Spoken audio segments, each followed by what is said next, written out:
अस्सलाम वालेकुम स्टूडेंट्स, कैसे हैं आप? उम्मीद है कि सब खैर खैरियत से होंगे। आज का जो लेक्चर है हमारा, उसमें हम यूनिट नंबर 8 की रिव्यू एक्सरसाइज इंशाल्लाह स्टार्ट करेंगे, जिसमें हम क्लास वर्क में 1-2 क्वेश्चंस करेंगे और जो 1-2 क्वेश्चंस होंगे वो आपको होमवर्क के तौर पे दिए जाएंगे।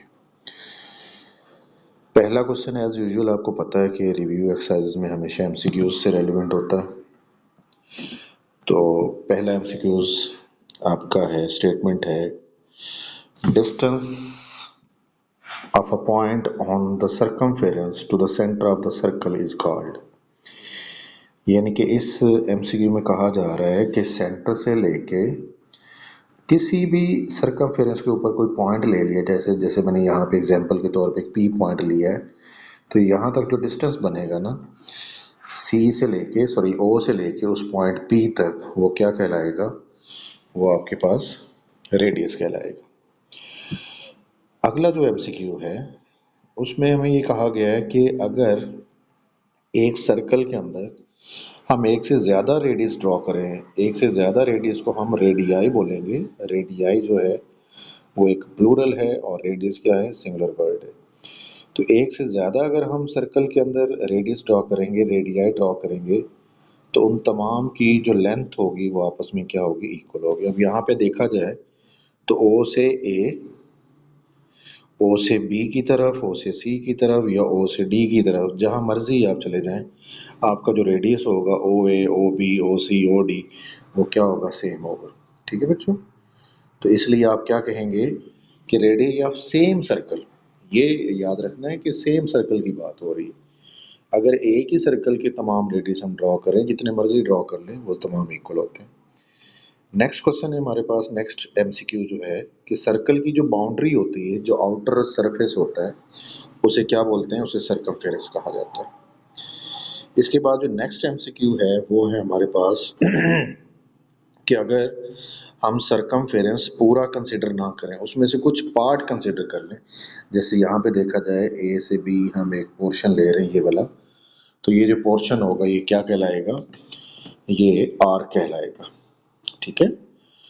और एक ऐसी कॉर्ड कॉर्ड क्या होती है? सर्कल की बाउंड्री के ऊपर दो पॉइंट्स को आपस में ज्वाइन कर दिया जाए, जैसे ये अगर मैं ए को बी से आपस में इस तरह मिला दूं, इस तरह करके, तो ये क्या बन जाएगी? मेरे पास एक कॉर्ड बन जाएगी। लेकिन अगर यही कॉर्ड सेंटर में से पास होके जाती है, यही कॉर्ड अगर सेंटर में से पास होके जाती है, तो उसे हम क्या बोलते हैं? डायमीटर बोलते हैं। ठीक है बच्चों? फर्स्ट 5 एमसीक्यूज हो गया। नेक्स्ट एमसीक्यूज की तरफ आते हैं। एमसीक्यू नंबर जो 6 है, इसमें हमें ना एक डायग्राम बनी नज़र आ रही है और हमसे पूछा जा रहा है कि ये जो डायग्राम के अंदर ए बी पोर्शन है, ये क्या चीज़ है? अब ए बी को उसने देखें सर्कल के अंदर से ए और बी को आपस में इस तरह से ज्वाइन नहीं किया हुआ। अगर ए और बी को इस तरह से ज्वाइन किया होता तो वो तो बनती कॉर्ड, लेकिन अब ये ज्वाइनिंग नहीं हुई तो हम सर्कल की बाउंड्री को, ए बी को सर्कमफेरेंस की तरफ से देखेंगे, यानी कि इस तरह से। अब ये ए बी जो है यहाँ पे, ये क्या कहलाएगा? ये सर्कमफेरेंस का कुछ पार्ट है, तो हम इसको आर्क बोलेंगे। क्या बोलेंगे? आर्क। उसके बाद जो है हमें इसी इसी तरह की एक डायग्राम है। 7 और 6 एमसीक्यूज में डायग्राम सेम है, इसलिए मैंने एक ही ड्रॉ की है। तो 7 एमसीक्यूज की जो डायग्राम है वो भी यही है। इसमें क्या लिखा हुआ है कि हमें इसी डायग्राम में, इसी तरह की एक डायग्राम है 7 एमसीक्यू में, हमें क्या बताना है कि इसकी मेजर आर्क कौन सी है। अब इसका जो राइट आंसर है वो बीडीसी है। क्या है? बीडीसी। अब बीडीसी क्यों है, उसकी वजह सुन लीजिए बच्चों, कि अगर मैं बी से इस तरह सी की तरफ आता हूँ, तो ये आप गौर से देखिए, ये जो आर्क कवर हुई है, ये जो रेड कलर से मैंने शो करवाई है, ये बच्चों आधे सर्कल से, यानी कि सेमी सर्कल से ज़्यादा है। अगर आपकी आर्क सेमी सर्कल से ज़्यादा होगी तो आप उस आर्क को मेजर आर्क बोलेंगे और इस आर्क का नाम क्या बनता है? बीडीसी। अगर हम बी से सी की तरफ इधर से आएंगे, इस साइड से आएंगे, तो ये तो छोटी सी आर्क है, सर्कल के हाफ सर्कल से, यानी कि सेमी सर्कल से काफ़ी कम है, तो इसको हम माइनर आर्क बोलेंगे। तो जो मेजर आर्क होगी वो बीडीसी होगी, इसलिए हमारा राइट आंसर क्या होगा? बीडीसी। नेक्स्ट जो हमारे पास एमसीक्यू है कि 3 नॉन कोलिनियर पॉइंट्स अगर ड्रॉ किए जाएं, जैसे 3 पॉइंट है मेरे पास, इस तरह एक, इस तरह और इस तरह एक, इनको अगर ज्वाइन किया जाए तो हमारे पास एक सर्कल ड्रॉ हो सकता है। क्या ड्रॉ हो सकता है? सर्कल ड्रॉ हो सकता है। तो इसका आंसर ये होगा कि one circle can be draw, one circle can pass through 3 non collinear points, कि 3 नॉन कोलिनियर पॉइंट्स हों तो उनमें से एक ही सर्कल पास हो सकता है। ठीक है, ये आगे उसने सर्कल्स इसलिए लिखा है कि मे बी ऑप्शन 2 होता, मे बी ऑप्शन 3 होता, मे बी ऑप्शन मैनी होता, तो इसलिए सर्कल्स भी बोला जा सकता है, लेकिन हमारा तो एक ही है तो हम सर्कल ही कहेंगे। नेक्स्ट एमसीक्यू हमारे पास है,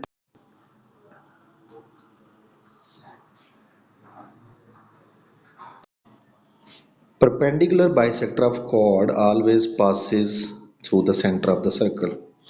यानी कि अगर हम एक सर्कल ड्रॉ करें और उसके अंदर हम एक कॉर्ड ड्रॉ कर लें जिसका नाम कोई भी रख लें आप, ए बी रख लें आप, ठीक है, और इसके मिडल से हम एक परपेंडिकुलर बाइसेक्टर ड्रॉ करते हैं ऐसे, तो वो कॉर्ड के कहाँ से पास करेगा? सेंटर से पास करेगा। कहाँ से पास करेगा?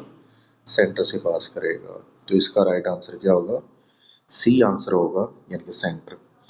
उसके बाद ये लिखा हुआ है कि सर्कल की जो सेंट्रल एंगल की मेजर्स होती हैं उनका जो टोटल सम होता है वो कितना होता है? 360। अगर हम एक सर्कल ड्रॉ करें और उसका एक सेंटर पॉइंट ड्रॉ करें तो इसके जो इर्द गिर्द एंगल बनेगा ना टोटल, वो कितना होगा? 360 डिग्रीज होगा। तो इसका राइट आंसर क्या होगा? 360। ठीक है बच्चों, अब हम क्वेश्चन नंबर 2 की तरफ मूव करते हैं। क्वेश्चन नंबर 2 में हमें एक सर्कुलर क्लॉक की बात की जा रही, कहा जा रहा है कि एक सर्कुलर क्लॉक है जिसका रेडियस यानी कि सेंटर से लेके इस ओ पॉइंट से लेके ए पॉइंट तक या बी पॉइंट तक जो डिस्टेंस है वो कितना है? 6 सेंटीमीटर। अब सर्कल जो है, सॉरी जो क्लॉक है, सर्कुलर क्लॉक जो है, उसमें ये कहा जा रहा है कि अगर हम ये 2 वाले पॉइंट को, यानी कि जहाँ पे 2 नंबर नज़र आ रहा है और इधर से 10 नज़र आ रहा है, इनको आपस में मिला दें तो ये हमारे पास ना एक कॉर्ड बन जाएगी जिसका नाम क्या शो हो रहा है आपके पास? ए बी नाम शो हो रहा है। ठीक है बच्चों, अब ये कॉर्ड ड्रॉ करने के बाद हमने क्या करना है कि पॉइंट ओ से ये जो एम तक डिस्टेंस लिया हुआ है, परपेंडिकुलर डिस्टेंस 90 के एंगल पे, ये हम क्या करना चाह रहे हैं? फाइंड करना चाह रहे हैं। ये लिखा हुआ है ना, find the perpendicular distance from the centre of clock. ठीक है, यानी कि centre of circle, clock basically circle form में है, तो उसके सेंटर से लेके इस कॉर्ड ए बी के मिड पॉइंट तक यानी कि एम तक डिस्टेंस फाइंड करना है। इस डिस्टेंस को मैंने ओ एम से जाहिर किया है और ये डिस्टेंस हम क्या करना चाह रहे हैं? फाइंड करना चाह रहे हैं। ठीक है बच्चों, तो हमने क्या करना है, ये ए से बी हमें आर कॉर्ड तो हमें गिवन है, ये तो उसने खुद बताया ना कि हम 2 पॉइंट को मिला देंगे किसके साथ? बी इस 10 के साथ, तो 2 को 10 से मिलाएंगे तो कॉर्ड बन जाएगी। 2 रेडियस आपने ड्रॉ कर लेने हैं, एक रेडियस आप ओ को ए से ज्वाइन करके बनाएंगे, एक आप ओ को बी से ज्वाइन करेंगे, ऐसे ओ को ए से और इधर से ओ को बी से ज्वाइन करेंगे तो 2 रेडियस ड्रॉ हो जाएंगे। अब हमें ये वाला डिस्टेंस फाइंड करना है ओ एम। बच्चों एक बात सुनिएगा यहाँ पे कि जो 2 पॉइंट को जब हमने 10 से मिलाया था ना, तो ये जो कॉर्ड बनी थी ए से लेके बी पॉइंट तक, ये टोटल कॉर्ड है 10 सेंटीमीटर। सेंटर से जब लाइन ड्रॉ होती है ना परपेंडिकुलरली 90 के एंगल पे, तो वो उसे दो इक्वल हिस्सों में क्या कर देगी? डिवाइड। यानी कि एम से ए और एम से बी जो होगा, यानी कि ए एम डिस्टेंस और बी एम डिस्टेंस, ये आपस में क्या होंगे?